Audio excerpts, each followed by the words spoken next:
Assalamualaikum warahmatullahi wabarakatuh. Perkenalkan, nama saya Mufis Prayuda dengan NPM 24063612565.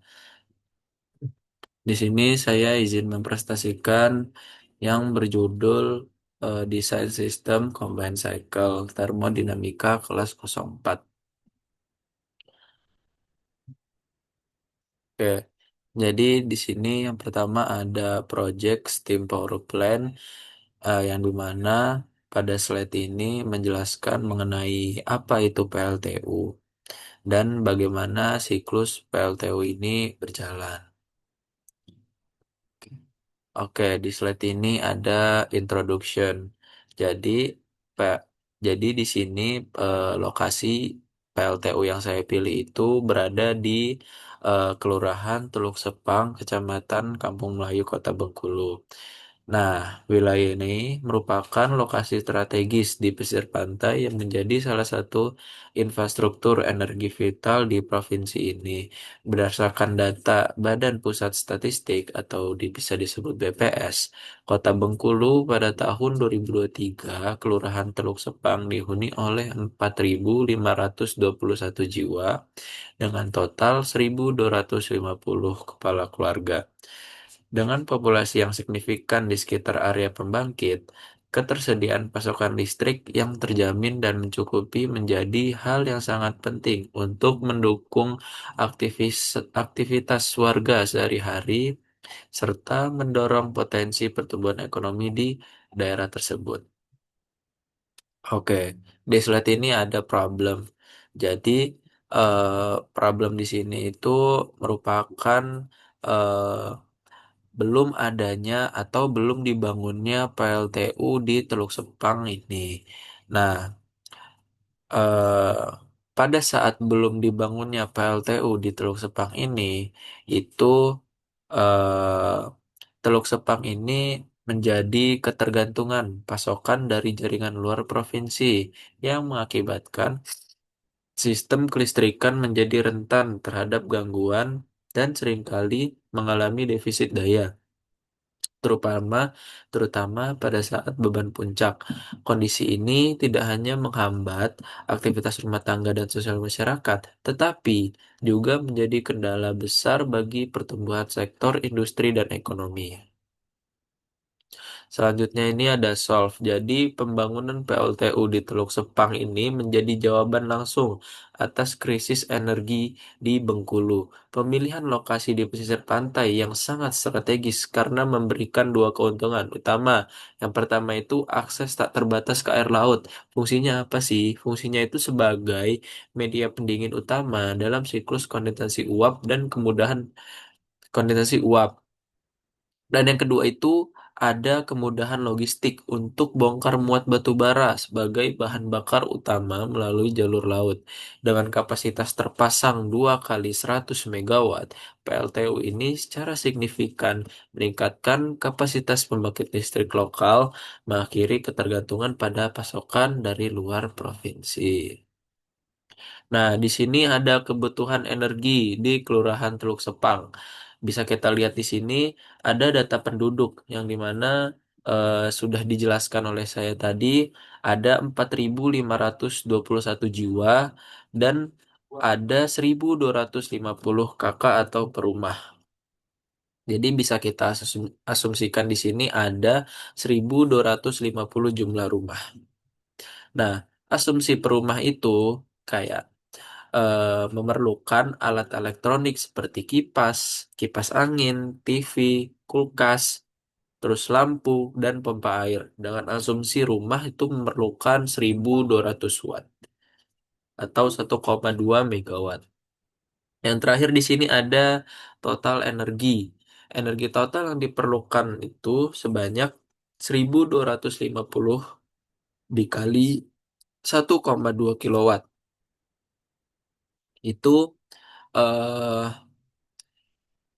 berarti di sini dibutuhkan 1.500 kilowatt atau 1,5 megawatt. Nah, 3 megawatt. Kenapa di sini ada slide 3 megawatt? Karena yang dibutuhkan daya listriknya sekitar 1,5 megawatt, maka dibutuhkan proyeksi rencana daya PLTU sebesar 3 megawatt dengan asumsi efisiensi pompa sebesar 85%, efisiensi turbin sebesar 80%, dan mass flow rate-nya sebesar 3,5 kilogram per second.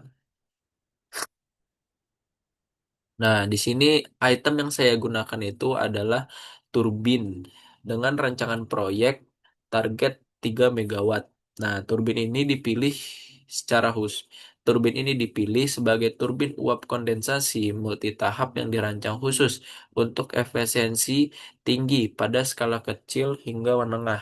Bisa kita lihat di sini ada technical datanya dari mulai power outputnya itu 3.000 kilowatt atau 4.023 horsepower, terus ada turbine speednya 5.000 hingga 8.000 RPM, terus ada inlet steam pressure kurang lebih itu 40 bar A atau 580 PSI, terus ada inlet steam temperatur kurang lebih itu 450 derajat atau 842 Fahrenheit.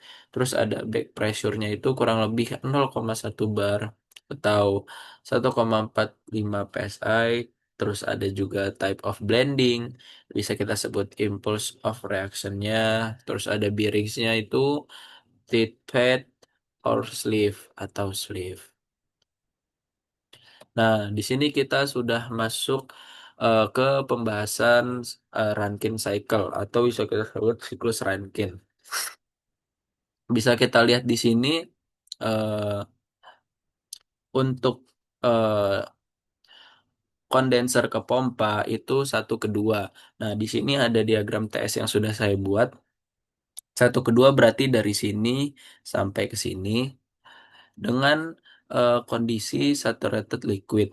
Nah, di sini bisa kita lihat juga kerja pompa aktualnya itu sama dengan 4,74 kJ per kg dan entalpi aktualnya itu 196,55 kJ per kg. Nah, lanjut nomor 2 ini ada pompa ke boiler 2 ke 3. Bisa kita lihat di sini dengan diagram PS 2 hingga 3. Nah, dengan kondisi compressed liquid pada P2 sama dengan 4 MPa, jadi panas yang dimasukkan atau panas masuk QIN-nya itu sebesar 3133,95 kJ per kg. Yang ketiga itu ada boiler ke turbin 3 ke 4. Bisa kita lihat di sini 3 ke 4 dengan kondisi superheated steam pada P3 sama dengan 4 MPa dan T3 sama dengan 450 derajat.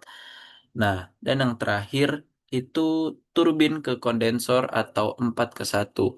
Nah, bisa kita lihat 4 ke 1. Berarti siklus dari diagram TS ini merupakan siklus dari eh, perputaran eh, melalui kondenser ke pompa, pompa ke boiler, boiler ke turbin, dan seterusnya seperti itu.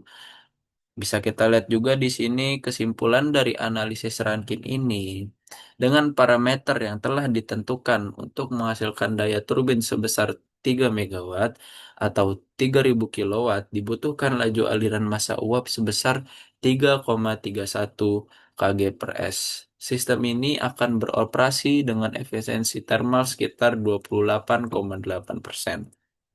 Lanjut yang kedua ini ada Brayton cycle atau siklus Brayton. Nah, sama seperti yang tadi, untuk Brayton ini juga ada tes diagramnya sudah saya buat. Terus di sini ada titik satu, bisa kita lihat titik satu ada di sebelah sini. Yang dimana titik satu itu menjelaskan bahwasannya masuk ke kompresor. Berarti T1 yang kita tahu di sini merupakan 300 Kelvin. Terus H1-nya ini 300,19 kJ per kg dan PR-nya itu ya bisa dikali PR dengan hasil 1,3860. Nah, di titik kedua itu itu bisa kita lihat di sini yang berarti keluar compressor, berarti 2 ke 3 titik 2. Nah, berarti proses ini itu kompresi isentropik. Berarti kayak PR2 sama dengan PR1 eh, kurang RP sama dengan 13860 kurang 8 itu sama dengan 11,88. Nah, untuk yang titik 3 itu masuk turbin gas. Nah, di sini ada kemasukan turbin gas. Nah, bisa kita lihat juga di sini T3-nya itu 1200 Kelvin dan H2-nya itu 10277,79 kJ per kg. Titik PR3 itu sama dengan 238,0 dan yang terakhir itu ada titik 4 eh, merupakan keluar dari turbin gas. Nah, dan seterusnya bakal eh, mengulangi siklus ini, yang dimana titik ini merupakan Q-in-nya dan titik ini adalah Q-out-nya. Nah, dari kesimpulan analisis Brighton, siklus turbin gas ideal dengan rasio tekanan 8 dan temperatur inlet turbin 1200 K mencapai efisiensi termal sebesar 42,4%.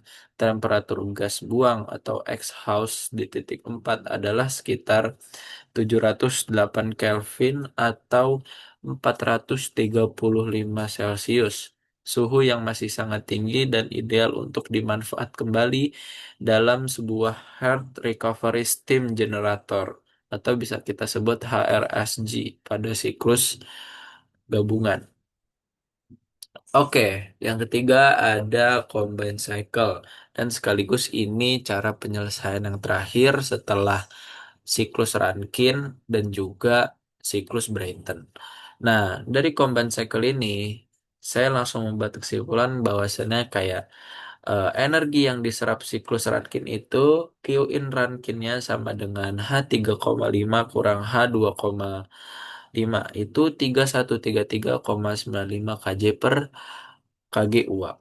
Terus ada energi yang dilepas siklus Brayton itu HS, G 450 K sama dengan 451,80 kJ per kg. Q-out Brighton sama dengan H4G kurang H5G sama dengan 722,5 kurang 451,80 itu sama dengan 270,7 kJ per kg gas. Dan yang terakhir itu ada rasio laju aliran masanya atau Y-nya.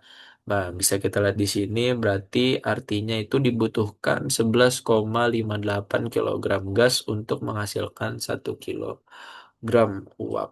Nah, dan di sini ada TS diagram yang telah saya buat dan di sini ada visualisasi gambar yang berbentuk 2 dimensi agar bisa lebih memperjelas.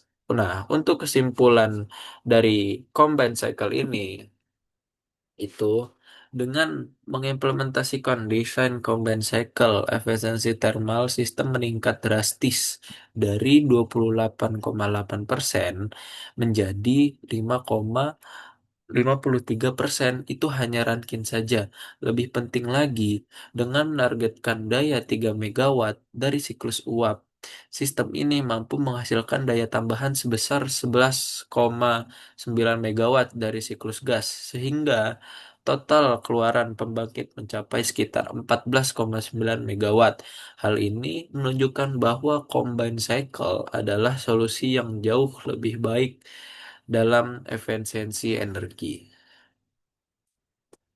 Nah, setelah tadi kita membahas mengenai siklus Rankine, terus Brayton, dan yang terakhir ada combined cycle, kita masuk ke kesimpulan eh, atau mulai akhir dari presentasi ini. Jadi kesimpulan yang saya miliki di sini, proyek ini dimulai dari identifikasi saya atau kebutuhan energi yang mendesak di Kelurahan Teluk Sepang sebesar 1,5 megawatt yang kemudian mendasari perancangan pembangkit listrik strategis berkapasitas 3 megawatt untuk menjamin pasokan di masa depan dan mendorong pertumbuhan ekonomi lokal.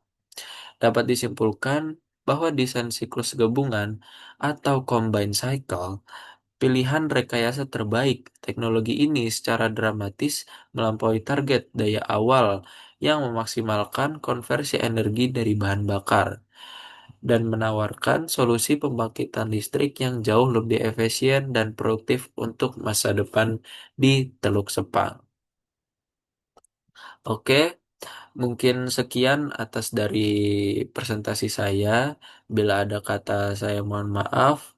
Wabillahi taufiq walhidayah. Wassalamualaikum warahmatullahi wabarakatuh.